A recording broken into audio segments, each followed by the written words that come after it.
ત્વમેવ સર્વમ મમ રંગદેવ. દત્ત ભાગવતનું બિરુદ પામેલ શ્રી રંગ અવધૂત શ્રી વિરચિત શ્રી ગુરુલીલામૃત ગ્રંથ આવાગમનના ફેરામાંથી મુક્ત કરાવે છે. જાણે બ્રહ્મરસાસ્વાદે ભર્યો નર્યો ગ્રંથ સાધ્યંત. આ વરદ અને ઔપાસનિક ગ્રંથને રંગબાળ શ્રી જગદીશાનંદજીએ સરળ અને સંક્ષિપ્ત ગદ્ય લેખન રૂપે વર્ષના દરેક દિવસ માટે એક પેજ તેમ 364 પેજમાં આ શ્રીરંગ બ્રહ્મરસાસ્વાદનું સર્વને રસપાન કરાવ્યું છે. તે ક્રમમાં દરરોજ શ્રવણ કરીએ. દત્તબાવનીના ગાન પછી આ એક પેજનું પઠન કરવું શ્રેયસ્કર છે. સપ્તાહ 18 શનિવાર.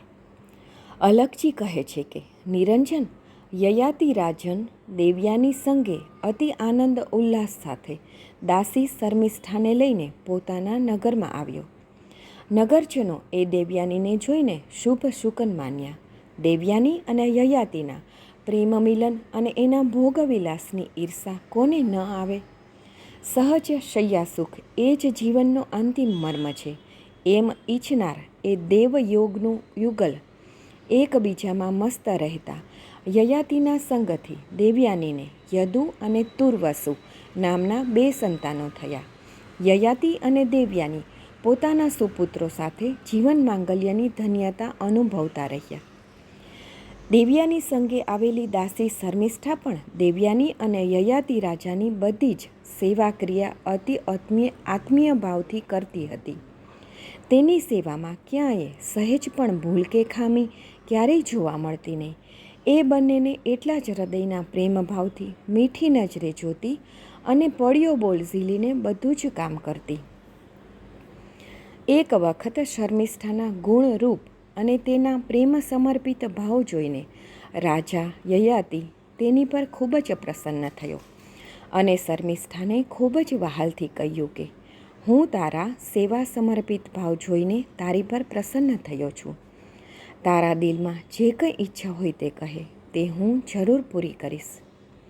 ત્યારે રાજનના યૌવન શક્તિ અને મનમોહક આકર્ષિત મુખારવિંદથી અતિ કામાતુર થયેલી શર્મિષ્ઠાએ યયાતિ પાસે રતિ સુખની માંગણી કરી. યયાતિ સાથેના ઈચ્છા પ્રમાણે ભોગવિલાસના આનંદમાં શર્મિષ્ઠાને 3 સંતાનો થયા. વિધાતાની આ કેવી અભેદ ચાલ છે કે કર્મ છૂપું કરાવે છે પણ તે અંતે ગુપ્ત કર્મને પ્રગટ કરે છે. દેવ્યાનીને યયાતિ દ્વારા દાસી શર્મિષ્ઠાને 3 સંતાનની પ્રાપ્તિના સમાચાર જાણીને તે અતિ કોપાયમાન થઈ. યયાતિને ખબર ન પડે તેમ તે ક્રોધિત થઈને પોતાના પિતાને ત્યાં જઈને યયાતિ અને શર્મિષ્ઠાના સંગથી થયેલ 3 સંતાન પ્રાપ્તિની વાત કરે છે. શુક્રાચાર્ય અતિ ક્રોધિત થઈને સિંહનાદ જેવી ગર્જના કરી બોલ્યા, હે રાજન, મારી કન્યાની દાસી સંગે તે રતિ સુખ માણ્યું અને તેને તારા થકી 3 સંતાન થયા. હે યયાતિ, તે મારા વચનનો ભંગ કર્યો છે. જા, મારો શાપ છે કે તું એકદમ અતિ જર્જરિત થઈ વૃદ્ધ થઈ જા. તું એવો વૃદ્ધ થઈ જા કે તારામાં કોઈ પ્રકારની શક્તિ જ ન રહે. શુક્રાચાર્યના શાપે યયાતિ જર્જરિત વૃદ્ધ થઈ ગયો. તેના માથાના વાળ સફેદ થઈ ગયા. શરીર થરથર કંપવા લાગ્યું. શરીરના બધા અંગો વાંકા વળી ગયા. મોઢામાંથી બધા દાંત પડવા લાગ્યા. શરીર અસ્વસ્થ રહેવા લાગ્યું. શરીરની બધી જ શક્તિ ક્ષીણ થઈ ગઈ. રાજા યયાતિ હૃદયથી અતિ ખિન્ન થઈ ગયો. શરીરના દુઃખથી અસહ્ય વેદનાથી તે બૂમો પાડવા લાગ્યો. પથારીમાં સૂવું હોય તો સૂવાય નહીં, ખાવું હોય તો ખવાય નહીં, પથારીમાંથી બેઠા પણ થવાય નહીં. આમ રાજા અતિ અશક્તિમાન થઈ ગયો. પોતાના પતિની આવી દુર્દશા જોઈને દેવ્યાની સતત ચિંતામગ્ન રહેવા લાગી. તે પણ કામથી પીડાતી હતી. તેને મનોમન પસ્તાવો થવા લાગ્યો કે અરે રે, હું કેવી પાપીણી! મેં મારા જ હાથે ઝેર પીધું. હવે રડવાથી શું થશે? હાય રે હાય! રાજનની જીર્ણ સ્થિતિ જોતા ભોગની હવે વાત જ ક્યાં રહી? પોતાની છરીથી પોતાની જાતનો ઘાત પોતે કર્યો એમ કહી વિલાપ કરવા લાગી. કંઈ સૂઝતું નથી. યયાતિને દૂરથી જોતાં જ કલ્પાંત કરવા લાગી. પોતે પસ્તાવો કરવા લાગી.